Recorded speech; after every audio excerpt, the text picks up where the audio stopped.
Allora, carissimi ragazzi, studenti e studentesse, vorrei spiegarvi due cose molto sinteticamente. Perché abbiamo voluto fare un hackathon e che cosa sarà questo hackathon.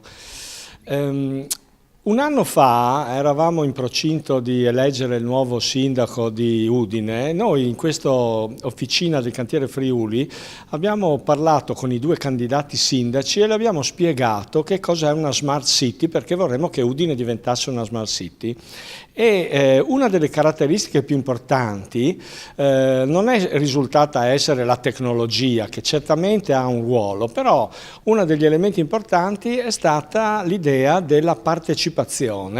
e una forma particolare di partecipazione è proprio la coprogettazione, cioè una smart city non si costruisce chiamando l'esperto che viene dall'America, ma si costruisce mettendo dei gruppi di persone, di portatori di interesse a lavorare insieme e ascoltando le esigenze del territorio. Se vogliamo costruire una smart city universitaria, le prime persone a cui è giusto dare la parola e ascoltare siete voi, per cui noi abbiamo pensato di mettere insieme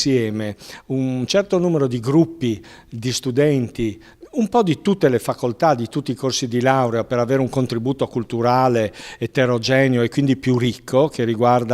può riguardare più aspetti, insieme in una giornata. Il nostro hackathon sarà una giornata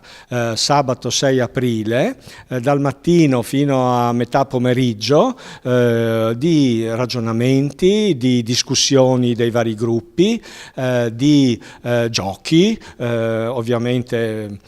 mangeremo, berremo per stare in compagnia e per essere sempre a nostro agio, per arrivare poi a un certo punto del pomeriggio e chiudere i lavori e andare in sala Iace, dove una giuria in maniera molto democratica cercherà di capire le vostre idee e premieremo le idee migliori, anche pensando di presentarle al sindaco e di promuoverne la realizzazione con uno studio all'università, ma soprattutto con dei passi concreti, di decisioni concrete e realizzazione all'interno della nostra città.